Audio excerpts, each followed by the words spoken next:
esperança estão no meu novo lar.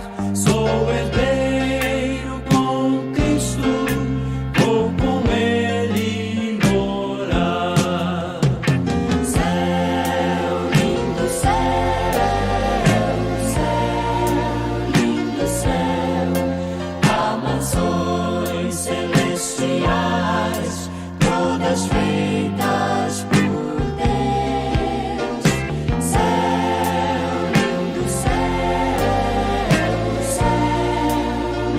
céu, eu vou pro céu, lindo céu, com Cristo vou morar no lindo céu. Já estando além rio, minha luta findou.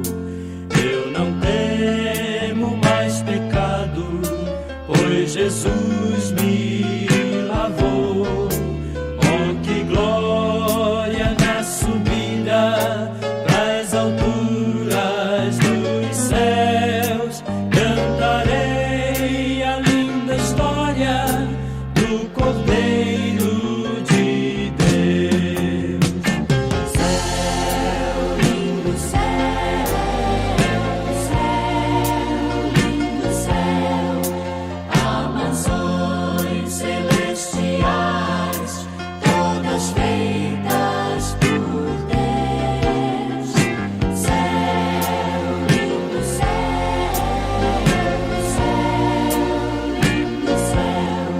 eu vou pro céu, lindo céu, com Cristo vou morar no lindo céu.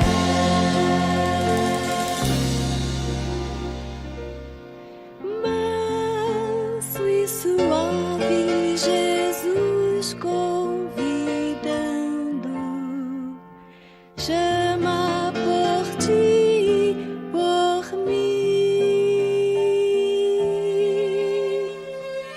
Eis que Ele à porta te espera, velando, vela por ti e por mim. Vem já,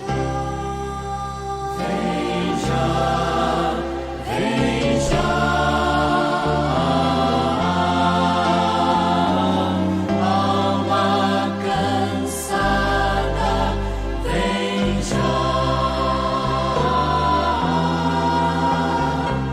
Manso e suave, Jesus convidando, chama o pecador, vem. Céu, lindo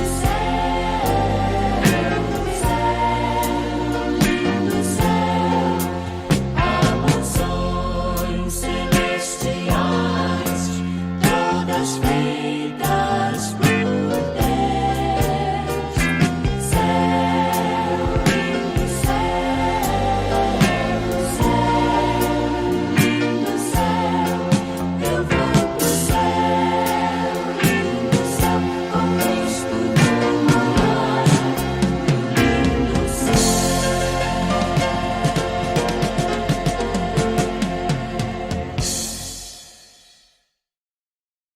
Bom dia, meus irmãos. Domingo, dia 9 de agosto de 2020. Oitavo mês do ano, os dias caminhando e Deus nos dando a oportunidade de estarmos juntos, pensando, refletindo e meditando sobre a sua santa verdade. No último estudo, falamos um pouco a respeito dos sinais que estarão precedendo a volta do nosso Senhor Jesus Cristo, o retorno de Cristo Jesus.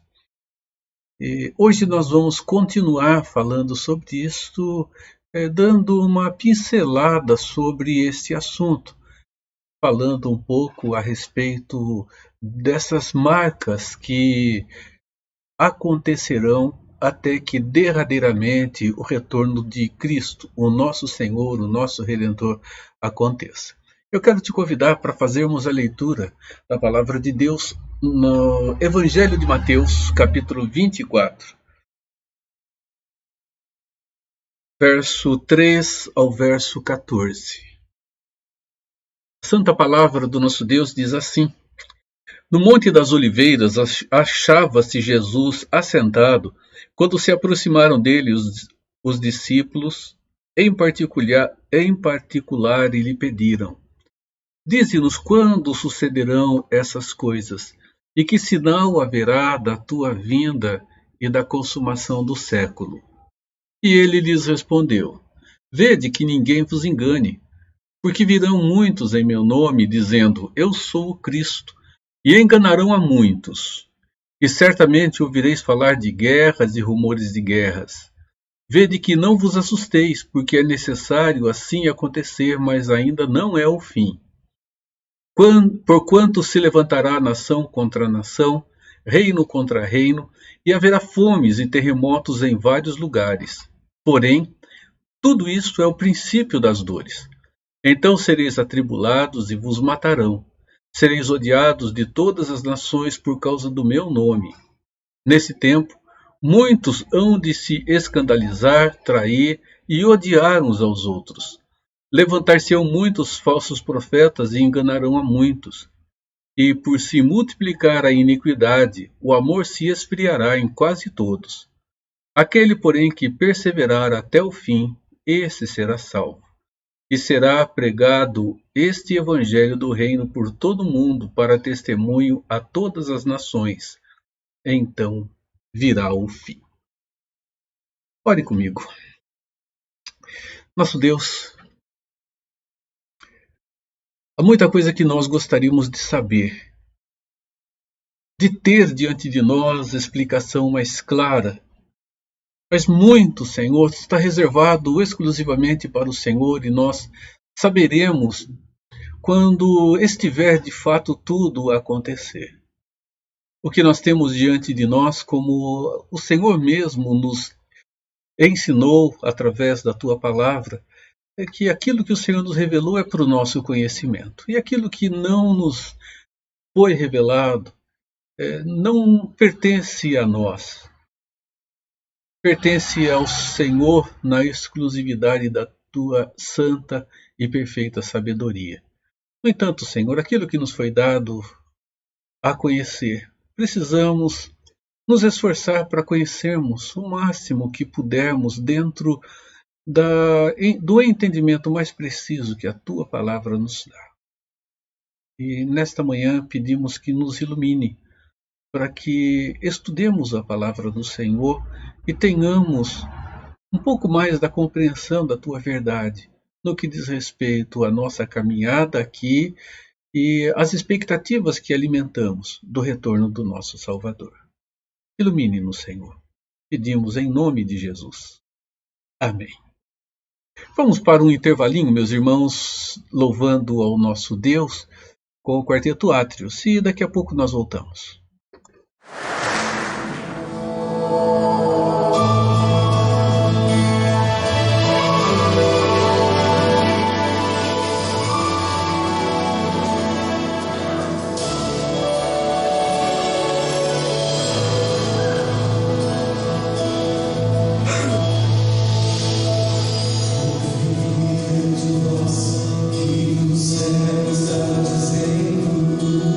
Eis que o tabernáculo de Deus aí está.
Nós estamos de volta. Vamos continuar o nosso estudo sobre a Palavra de Deus. Nós, às vezes, tentamos buscar compreensão da Palavra de Deus. E buscar compreensão para satisfazermos aquele nosso anseio, aquela nossa necessidade, o nosso desejo de saber como é que as coisas terminarão. Normalmente, a ideia é ir para o livro de Apocalipse. Mas não é apenas o livro do Apocalipse que nos fala a respeito do que representa o final de todas as coisas. O final de todas as coisas, para muitos, tem representado o final do mundo, o final da existência humana, o final da vida que existe no planeta, da vida que existe na Terra, e tudo voltar a simplesmente uma situação onde vida deixará de existir. Aniquilamento de toda a vida que possamos entender ou pensar. No entanto, quando olhamos para as Escrituras e olhamos com um pouco mais de detalhe para ela, nós observamos que ela nos afirma que o final de todas as coisas implica no final de um plano estabelecido pelo Deus Todo-Poderoso. Um plano de salvação, um plano de redenção que culminará, que terá o seu final iniciando quando aquele que foi para o céu preparar um lugar retornará. É o que nós chamamos da segunda vinda de Cristo, o retorno do Salvador, o retorno do Senhor Jesus, quando os séculos se consumarão, quando os anos não serão mais somados e a eternidade ela se instalará novamente para nós, e desta forma tudo aquilo que fora nos dado a conhecer estará acontecendo, estará vindo com a finalização. A volta de Cristo é o final, mas é o início também. É o final da história da redenção, mas é o início do final da história da redenção. No último estudo, falamos um pouco a respeito dos sinais que precederão a vinda de Cristo. Falamos sobre a proclamação do Evangelho a todas as nações, o que não implica que todas as pessoas de todas as nações ouvirão o Evangelho. Implica que o Evangelho será pregado em todas as etnias e que em todas as etnias se farão discípulos de Cristo Jesus.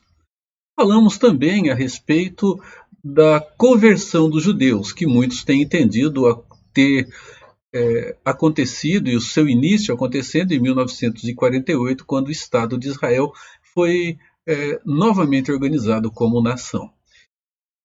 Olhando para a epístola de Paulo aos Romanos, quando diz que todo Israel será salvo, o nosso entendimento é de que esse todo Israel implica em todos aqueles eleitos por Deus e que depois da plenitude dos gentios, depois da salvação de todos os não-judeus, haverá então a finalização de toda a história, quando teremos a conversão em massa dos judeus, entendendo que ali acontecerá então um ponto final com relação a todos aqueles que foram escolhidos por Deus para a salvação.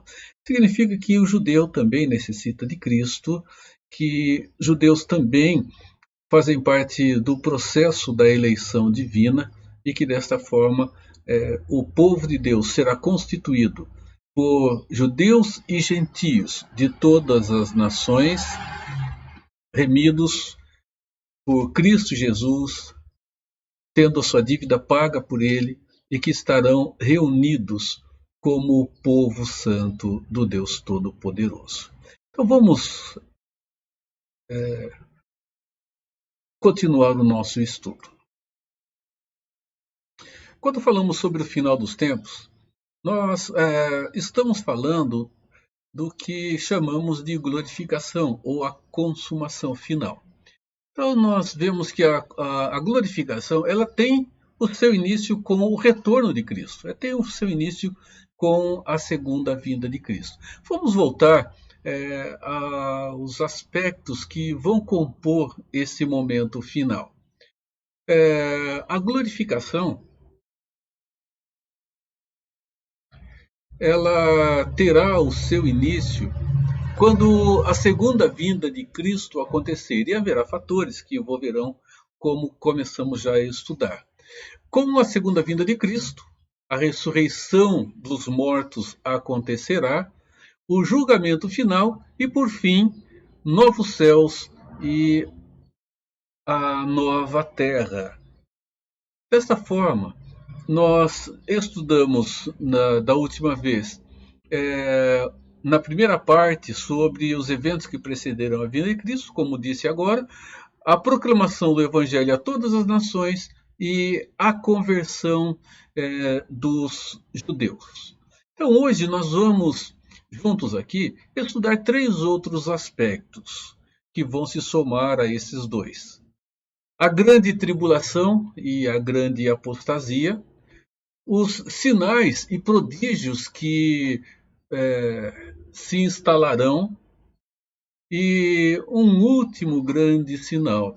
E, basicamente, os autores que eu usei foram o Wayne Grudem, na sua Teologia Sistemática, o Huckman, na Bíblia e o Futuro, Luiz Berkoff, na Teologia Sistemática, e o R.C. Sproul, Os Últimos Dias segundo Jesus.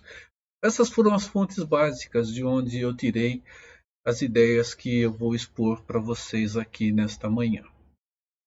Vamos lá. Eventos que precederão a segunda vinda de Cristo, parte 2. Então, começamos com a grande tribulação e a grande apostasia. Mateus, no capítulo 24, nos fala a esse respeito. Então, nós observamos o seguinte. A ideia de que esses 2 sinais, tanto a grande tribulação quanto a grande apostasia, são sinais que estão ligados, estão conectados, segundo o texto de Mateus 24, de 9 a 12, e os textos paralelos de Marcos e de Lucas. Então, eles são sinais conectados, são sinais que estarão acontecendo juntos, segundo as palavras de Jesus nos evangelhos. São 2 eventos ligados, a tribulação e a grande apostasia. Então, nós observamos que muitos aspectos que encontramos na leitura que fazemos de Mateus 24 já tiveram, em parte, o seu acontecimento histórico. No ano 70, a cidade de Jerusalém foi destruída. No entanto, a gente vê o seguinte, que ainda há muita coisa a acontecer. E quando fala-se sobre a destruição de Jerusalém, parece-nos que escatologicamente há uma referência aos aspectos que acontecerão em um final próximo ou não, em um final que serão sinais que acontecerão de maneira imediata, quando então tudo estivesse consumando. Então a queda de Jerusalém, a destruição de Jerusalém, ela teve o seu acontecimento histórico envolvendo o contexto do Império Romano, mas entendemos que também pode representar um acontecimento final, um acontecimento de sofrimento ligado escatologicamente ao fim dos tempos. Nós observamos o seguinte, quando nós falamos aqui na grande tribulação, nós observamos o povo de Deus no 1º século, 2º século, sofrendo demasiadamente, sofrendo muito. Houve muita perseguição, entramos no 3º século, quando as coisas melhoraram. Mas até ali, a grande tribulação vivida pelo povo de Deus foi muito forte. Mas observamos as Escrituras, e quando fala sobre essas tribulações, os textos bíblicos, eles nos mostram que tribulações semelhantes acontecerão previamente antes da volta de Cristo, com uma intensidade muito maior do que aquelas que já foram difíceis, vividas pelos nossos irmãos no primeiro, segundo e terceiro século. Então nós observamos que Jesus ele fala em Mateus 24 de uma grande apostasia que estará ligada a um grande período de sofrimento. Muitos ligados à fé estarão abandonando esta relação. O apóstolo Paulo, ele também fala sobre isso. Tessalonicenses e as duas cartas que ele escreve a Timóteo trazem esses registros. Ele ensinou que vai haver uma grande apostasia, com proporção como não foi vista até os dias de hoje, na precedência do retorno de Cristo Jesus. E quando a gente vai para Apocalipse, no capítulo de número 7, o texto que nós temos em referência aqui, os versos 13 e 14, eles dizem respeito aos santos glorificados, aparece assim lá. Dá para dizer que a visão que João tem é a de cada um de nós, já numa situação de glorificação.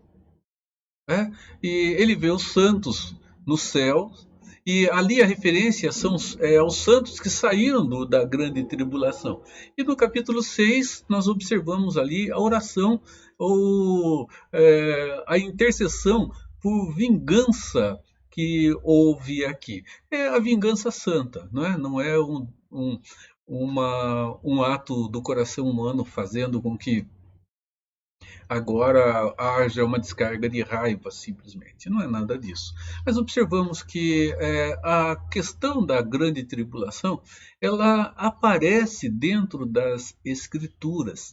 E a relação da apostasia, ela liga-se a esse período de grande sofrimento que a igreja passará. Escatologicamente, você vai encontrar posições diferentes quando se trata do milênio. Quando se olha a relação do pré-milenismo, tanto histórico quanto dispensacionalista, ideias que estão ali, para muitos não se afinarão com o conceito de estar a igreja passando pela grande tribulação. Mas é uma questão para ser estudada à parte. Entendemos que a igreja, sim, passará por um período de grande sofrimento, de grande tribulação, e nesse tempo haverá uma grande apostasia se instalando. E o que é essa apostasia? A apostasia, ela não tem como estar ligada senão à relação da própria fé cristã. Pessoas abandonando a fé, pessoas deixando a fé. Nós tivemos isso acontecendo no primeiro século, temos visto isso acontecer durante a história e vai acontecer também no período final da história humana, antes da volta de Cristo, nesse período de grande sofrimento. Então, a grande apostasia será uma grande apostasia acontecida num ato de rebelião contra a fé cristã por parte de pessoas que estão dentro da igreja e ligados a ela. No entanto, é importante nós observarmos que não será uma apostasia daqueles que fielmente estiverem vivendo com o Senhor. Será todo indício é de uma apostasia daqueles que estão ligados à igreja, chamada igreja visível, e que tiverem professado a sua fé, mas somente como um ato exterior, sem que haja de fato uma convicção profunda de coração, sem que haja valor arraigado de maneira profunda que os leve a sofrer por Cristo Jesus. A hora que o calo apertar, eles vão tirar a botina. Mais ou menos é essa a ideia. Então, os sinais da grande tribulação e desta grande apostasia estão ligadas ao que as Escrituras chamam do aparecimento do anticristo. As Escrituras nos falam muito sobre, elas pegamos o Novo Testamento, vemos em vários lugares a afirmação do surgimento de um anticristo. Alguém contrário à pessoa de Cristo Jesus. Vejam só, a pessoa do anticristo, ela terá duas facetas apresentadas. E nós observamos que essas facetas elas se ligarão a dois aspectos fundamentais e importantes do relacionamento e da relação social. Então nós observamos que esse anticristo, ele perseguirá a igreja, ele vai trazer grande sofrimento, vai trazer grande dor, e as escrituras dizem, né, que ele vai vir para que seja definitivamente derrotado por Cristo quando Jesus então estiver a voltar. Vejam só, esse aspecto é importante.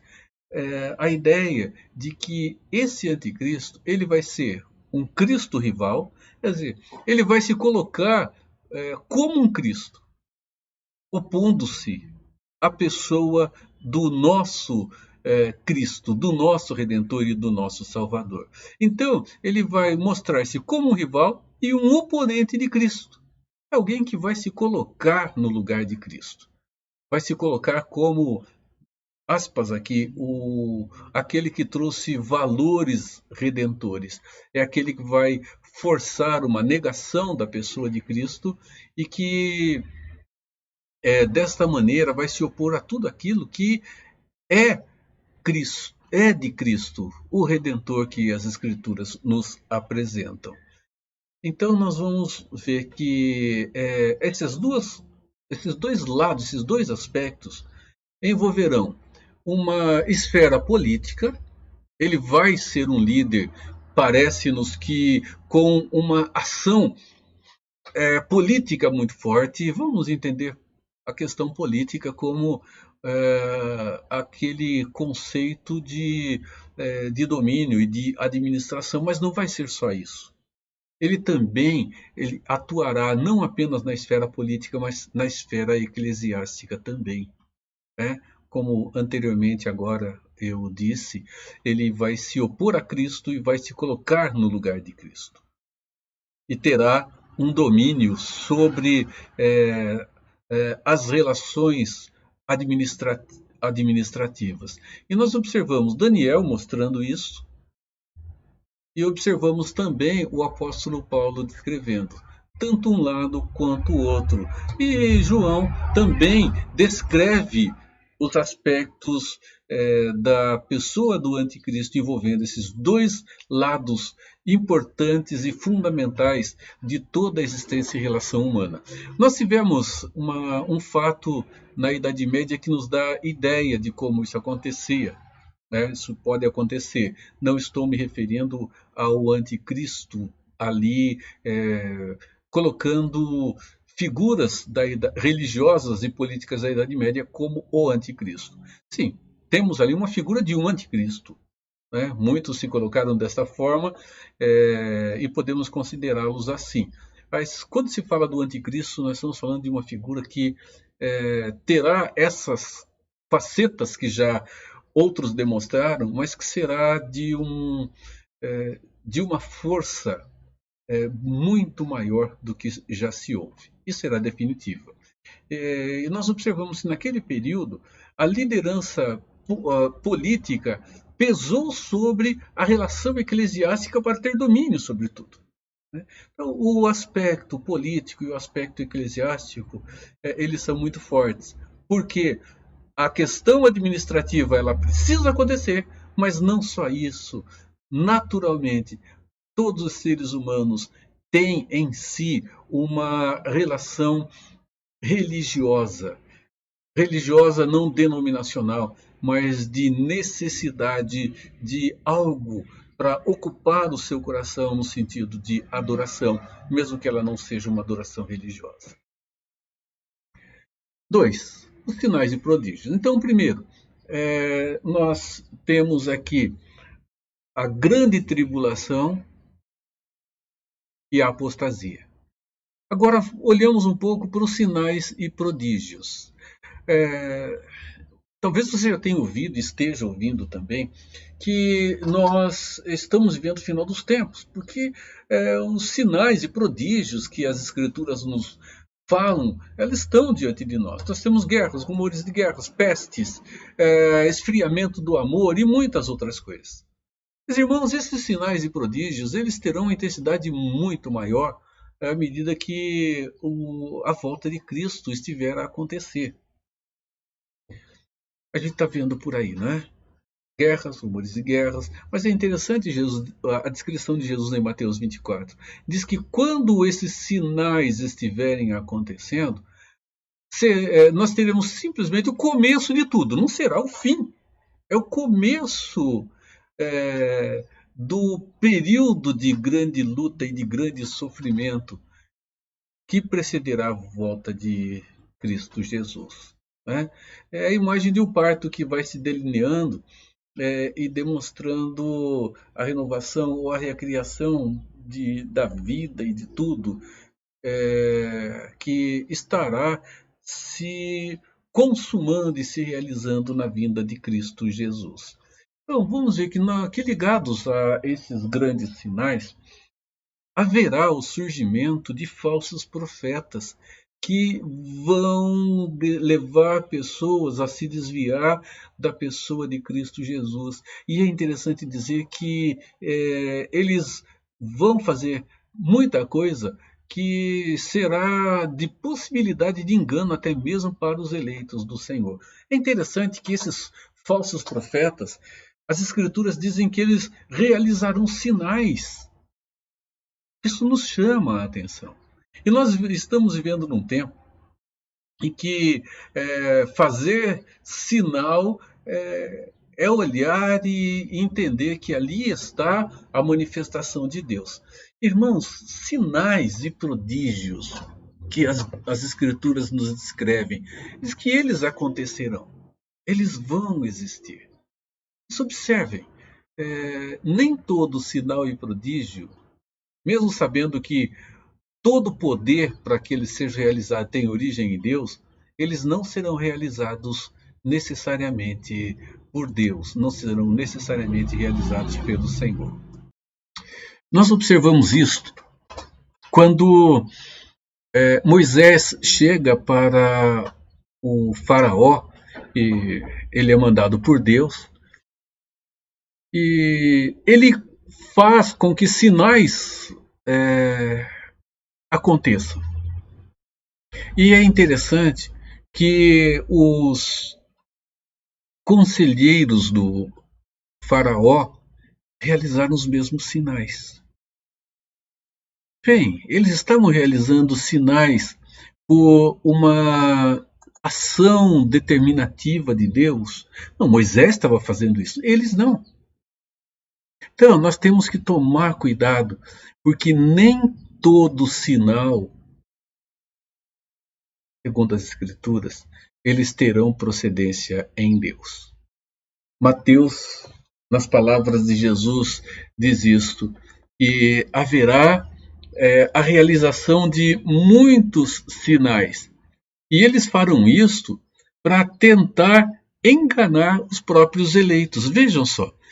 Porque surgirão falsos cristos e falsos profetas, operando grandes sinais e prodígios para enganar, se possível, os próprios eleitos. Sinais e prodígios estarão precedendo a volta de Cristo. Sinais e prodígios operados por falsos cristos e por falsos mestres, falsos profetas, falsos ensinadores, que pregarão, sim, um evangelho, mas que nunca será o evangelho do reino. Daí a necessidade de conhecer as Escrituras, conhecer a sua verdade, conhecer os seus valores para que não sejamos enganados por esses falsos cristos ou por esses falsos profetas que no nosso tempo estão se manifestando. Nós temos no nosso tempo muitos falsos profetas que estão por aí, que estão prometendo milagres e talvez até realizando alguns sinais e alguns prodígios, mas fazendo isso para desviar pessoas do caminho do Senhor. Talvez eles nem tenham essa intenção. Talvez a intenção seja uma outra intenção escusa. Nós precisamos ser como os bereanos. Precisamos ser como eles. Olhar e saber se de fato o entendimento daquela situação se afina com as escrituras no todo dela e não apenas com uma porção aqui ou uma porção ali. Então parece que dentre esses sinais nós teremos, e Pedro é um exemplo disso, que afirma-nos que haverá uma quantidade de sinais acontecendo envolvendo os astros, o Sol, a Lua, as estrelas, quando afirma que os poderes dos céus eles serão abalados. Nós temos Mateus 24, 29 e 30 mostrando isso, os textos paralelos de Marcos e Lucas falando também a mesma coisa. O Berkoff diz o seguinte: portanto, deve-se chamar a atenção para o fato de que, ao se aproximar o fim, haverá extraordinária conjunção de todos os sinais, a afirmação que ele faz, e de que as ocorrências tais como guerras, fomes, terremotos, serão acompanhadas por fenômenos extraordinários e sobrenaturais que ocorrerão na criação. As Escrituras nos juntam esses sinais. Elas vão fazer com que haja uma conjunção entre eles. Eles acontecerão e culminarão com fenômenos que acontecerão na própria natureza, na criação de Deus. Evidente, excluindo-se aqui os seres humanos, os animais, mas a própria natureza sofrerá uma terrível convulsão. Né? E quando a gente fala então desses sinais, fala sobre um último grande sinal. Esse último grande sinal é interessante a gente observar aqui que Mateus 24, quando os discípulos pedem a Jesus um sinal, ele se refere a um sinal. Eles dizem-nos quando acontecerão essas coisas e qual o sinal que haverá da tua vinda e da tua consumação. E os versos 29 e 30, eles dizem assim: logo em seguida a tribulação daqueles dias, o sol escurecerá, a lua não dará a sua claridade e as estrelas cairão do firmamento e os poderes do céu serão abalados. Então haverá no céu o sinal do Filho do Homem. Todos os povos da terra se lamentarão e verão o Filho do Homem vindo sobre as nuvens do céu com poder e muita glória. Segundo a descrição de Jesus, um último grande sinal será essa convulsão na natureza. E essa convulsão na natureza terá como o grande sinal a acontecer, parece-nos que ali afirma ser a própria vinda de Cristo Jesus. Né? Um sinal no alto dos céus.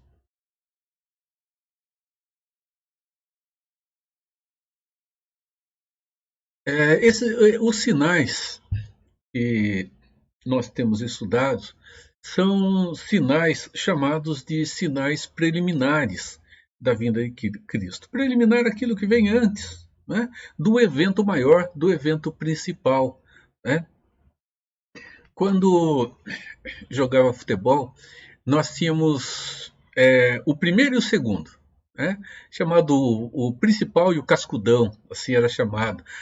Ou o primeiro e o segundo, ou a preliminar e o jogo principal. A gente observa isso nos campeonatos hoje. A preliminar, às vezes, feitas por jogos de uma divisão inferior, sendo a preliminar do jogo principal, daquele que é de uma divisão acima. Então, os sinais que nós encontramos na Escritura são sinais preliminares do evento principal. E o evento principal é a volta, é o retorno do Senhor Jesus, o grande sinal no alto dos céus, que culmina em todo o final da história humana e todo o início do final de toda a história da redenção, que é a glorificação ou a consumação. Então, os textos que nós vimos agora e com os seus paralelos em Mateus 24, eles destacam esse interesse dos discípulos. Qual é o grande sinal que acontecerá?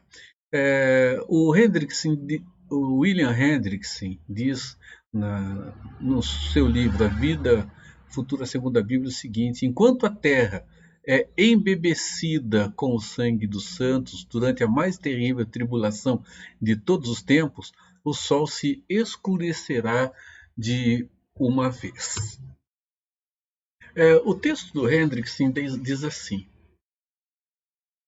o quadro é por demais vívido. Enquanto a terra é embebida com o sangue dos santos durante a mais terrível tribulação de todos os tempos, o sol se escurecerá de uma vez. A lua se apaga, as estrelas se deslocam de suas órbitas e ocorrem para a sua destruição. Elas se dispersam nos céus. Os poderes do céu são abalados em suas bases. Sons terríveis são ouvidos. Os homens são atordoados pelo bramido do mar e das ondas, trazendo consigo perplexidade. O povo desfalece pelo terror e pela expectação diante das coisas que começam a acontecer na terra. Esse quadro apocalíptico que nós temos aqui, eles marcam o final de tudo. Podemos dizer, eles caminham para o último grande evento. Né? Temos aqui aquela situação do último grande sinal. Então, atrelado com a segunda vinda de Cristo, vai haver nos corpos celestiais sinais que serão indubitáveis. E o texto que nós lemos anteriormente, de Mateus 24 e 29, nos diz isso: o sol escurecerá de repente. Naturalmente, a lua deixará de irradiar sua claridade, já que o sol e a lua exercem influência sobre o nosso planeta como exemplo. Haverá transtorno nas marés e o mar se tornará profundamente perturbado. E isto vai fazer com que as pessoas fiquem desesperadas.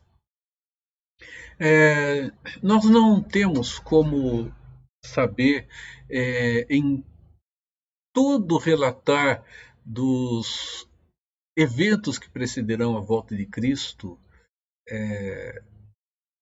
quanto deles acontecerá de forma literal ou quantos eles se apresentam de uma maneira não literal, representando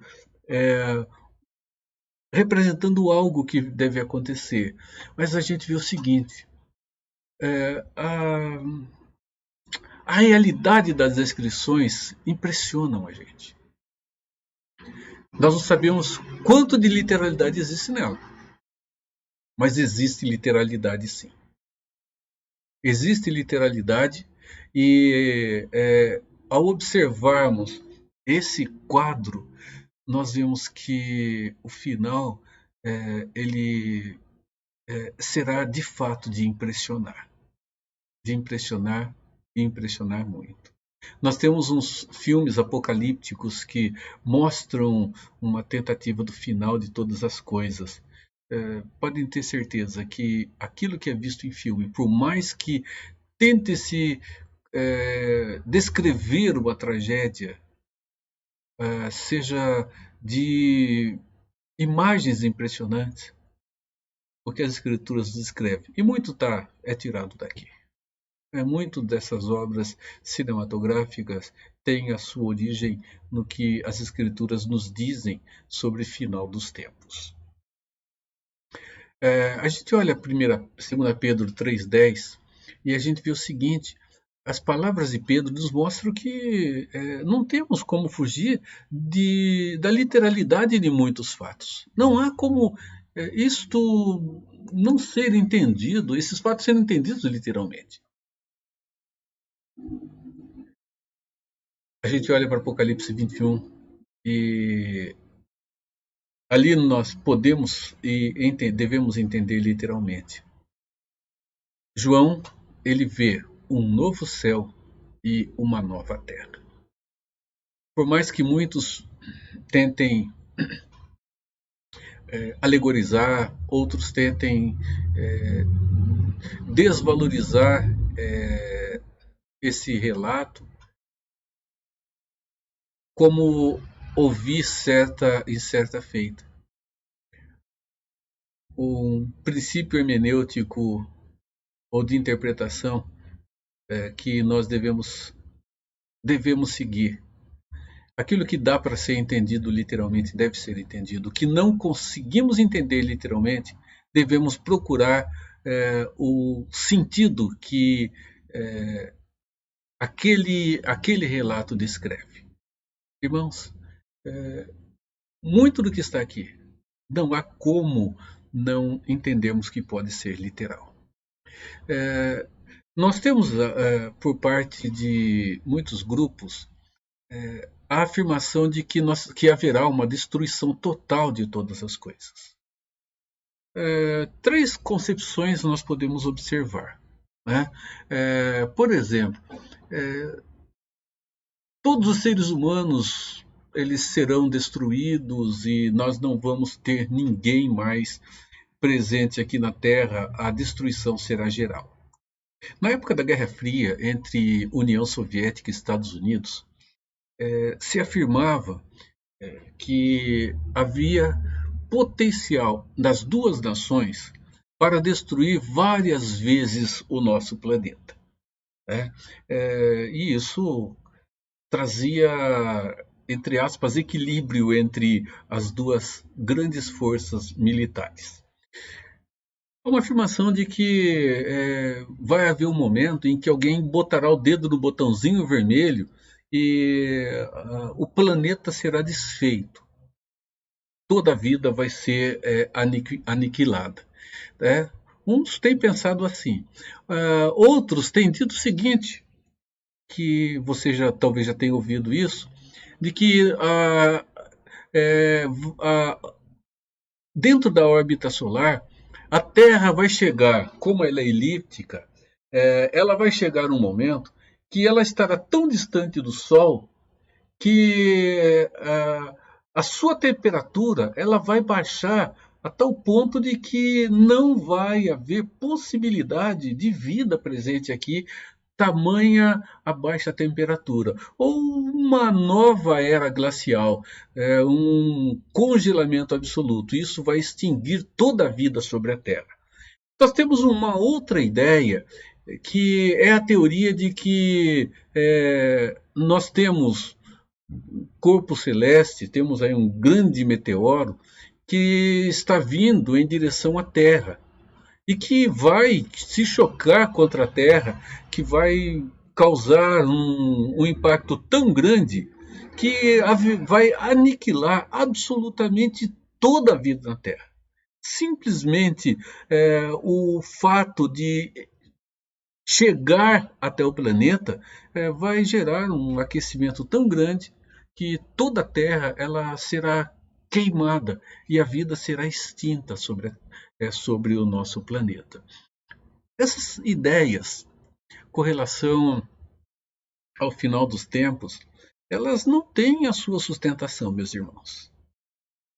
Uma bomba atômica ou qualquer outra bomba que possam criar, inventar, ou qualquer outro poder destrutivo semelhante,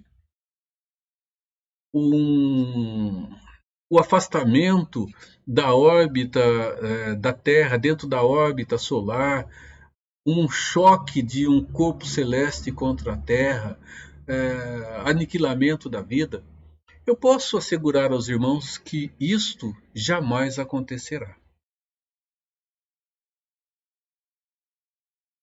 Você vai me perguntar, como é que você pode afirmar isso, pastor? Como é que pode afirmar que a vida não será extinta na Terra?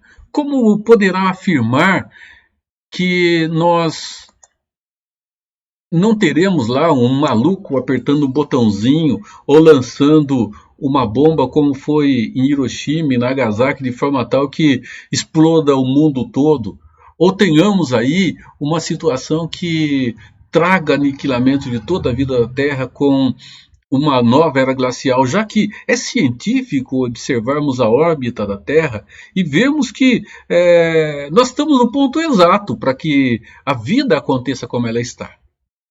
Se chegarmos lá no extremo da órbita da Terra em torno do Sol, os cientistas não estão malucos, eles estão analisando tudo isso com informações e dados e muito precisos dentro da nossa época.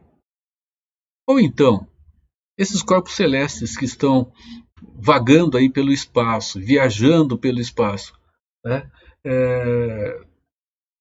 Tem se falado de um deles que está em rota de colisão com a Terra. Demorará muito, muito, muito tempo ainda, mas que chegará aqui. Bem, todas essas teses, elas são verdadeiras. Mas o final delas, eu posso garantir, não traz verdade, não traz veracidade. Um corpo celeste não vai se chocar contra a Terra ou passar próximo dela de forma tal que vá causar um problema tão grande, um aquecimento tal que toda a vida se extinguirá como se uma bomba atômica de alto poder viesse a ser deflagrada. Nós não chegaremos ao final de uma elipse onde toda a vida será extinta. Não terá um maluco apertando um botãozinho e acabando com toda a vida na Terra. E eu faço essa afirmação crendo na infalibilidade do que as Escrituras nos afirmam. A Bíblia não falha no que ela nos apresenta. E aqui está a fonte da segurança, meus irmãos. De acordo com a Bíblia, não há possibilidade bíblica desses fatos ocorrerem. E por que não? Porque segundo as Tessalonicenses, capítulo 4, verso de número 7, nos diz que vai ter gente viva aqui. Se as Escrituras dizem que vai ter gente viva, então não vai haver aniquilamento. Diz assim: depois nós, os vivos, os que ficarmos, seremos arrebatados juntamente com eles entre nuvens para o encontro do Senhor nos ares, e assim estaremos para sempre com o Senhor. As Escrituras nos dizem que na volta de Jesus, que é o final dos tempos, vai ter gente viva aqui. Se vai ter gente viva aqui, meus irmãos, não haverá aniquilamento de toda a vida sobre a terra. Então nós temos esta segurança. Então nós vamos, quando a volta de Cristo acontecer, nós teremos a ressurreição geral, vai ter gente, vai ver a ressurreição, e quem estiver aqui terá o seu corpo glorificado e se encontrará com Jesus nos ares. Vai ter gente viva, meus irmãos, aqui na terra, quando a volta de Cristo acontecer.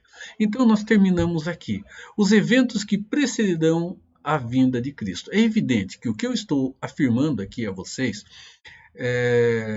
tem detalhes aí dentro. É só uma descrição tópica de 5 aspectos que compõem estruturalmente esses eventos segundo as Escrituras. Mas há um detalhamento grande aí dentro. A discussão escatológica, por exemplo, sobre milênio e outros aspectos mais, não estão aqui presentes. Mas apenas aqui, topicamente, apresentando eventos que delineiam uma caminhada como eventos que acontecerão antes do retorno de Cristo Jesus. E podemos resumi-los assim: a proclamação do Evangelho às nações, a conversão dos judeus, a grande tribulação e a grande apostasia, os sinais e prodígios e, finalmente, o último grande sinal que mostra o abalo, que mostra a convulsão na natureza e o Filho do Homem vindo sobre as nuvens com poder e muita glória. E as fontes estão aqui do lado, onde basicamente fundamentei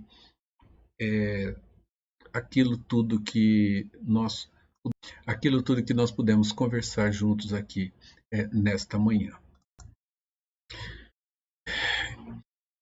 Irmãos, isso não é apenas uma soma de teorias. São teorias, sim, mas que têm aplicação sobre a nossa vida. Aplicação prática, aplicação real. Nós não precisamos ficar olhando para os sinais e tentando buscar compreensão escatológica para eles. Nós não precisamos ficar por aí caçando grandes sinais ou sinais fazendo com que nós tentemos encaixá-los dentro das profecias das Escrituras. Nós devemos estudá-las, nós devemos conhecê-las. Mas temos que tomar muito cuidado com as advertências que as Escrituras nos fazem. Nós temos hoje um outro evangelho sendo pregado, que não é o evangelho da cruz. Esse evangelho da glorificação pessoal, da exaltação pessoal. Esta pregação tentando olhar para uma pandemia como esta, olhar para guerras, olhar para uma explosão como essa que aconteceu recentemente num porto lá distante de nós, do outro lado do mundo. Dizer, olha, o fim do mundo está acontecendo. Meus irmãos, vamos lembrar que sofrimento terrível passou o povo de Deus lá no primeiro, segundo século. Vamos nos lembrar que quando nós olhamos para uma guerra como a Primeira, a Segunda Guerra Mundial, o terror da guerra ali foi algo que muitos olharam como um fenômeno apocalíptico. Fome. Pestes se propagaram. Nós olhamos para a peste do gado, aquela pandemia na Inglaterra. Nós olhamos para a peste negra. Nós olhamos para grandes pestes que já houveram, grandes pandemias. E no meio de tudo isso, nós observamos que Jesus ainda não voltou. Mas fiquemos atentos, porque quando Jesus voltar, não haverá dúvida.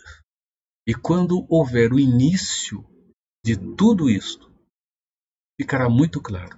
E Deus fará com que os filhos dele saibam que ali está, de fato, o início de um fim. Agora aqui, a nossa preocupação deve ser, sim, vivermos como se Jesus estivesse voltando. E vivermos com seriedade, com alegria. Vivermos com a convicção de que o povo dele sempre enfrentará luta, sofrimento e situação difícil, mas nunca estará só. Jesus disse, eis que estou convosco todos os dias, até a consumação dos séculos. Amém. Senhor, obrigado pelo cuidado que nós temos recebido do Senhor através da Tua palavra. O Senhor tem nos ensinado, o Senhor tem nos exortado, o Senhor tem nos feito ver a grandiosidade do Senhor em meio a todos os eventos que têm acontecido na história. O Senhor é Senhor sobre tudo. E nós acreditamos, Senhor, que há juízo do Senhor sobre a vida da humanidade.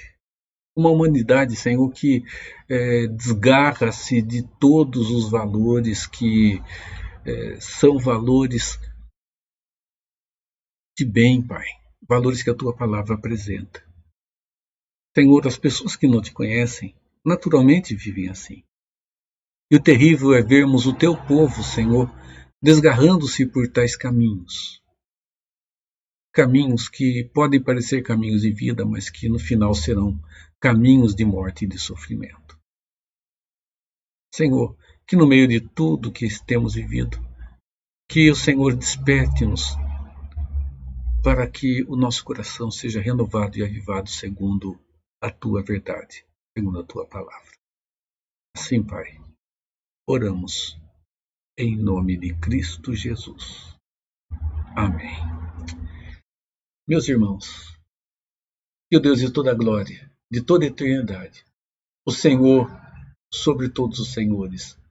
Renove-se sobre nós bênção sobre bênção. E que esta bênção alcance a todo o povo de Deus espalhado pela face da terra, hoje e por todos os dias, até a volta segura de Cristo Jesus. Amém. Deus abençoe, Deus guarde, Deus te fortaleça na caminhada aqui, que nem sempre é tão fácil, mas que sempre será uma caminhada com aquele que é o nosso Redentor, Cristo Jesus, o nosso Senhor. Amém.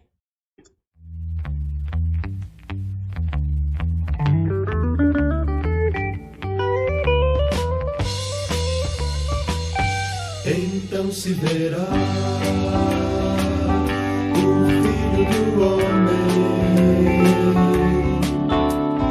vindo sobre as nuvens com poder e glória. Então se verá o Filho do Homem vindo sobre as nuvens com poder e glória.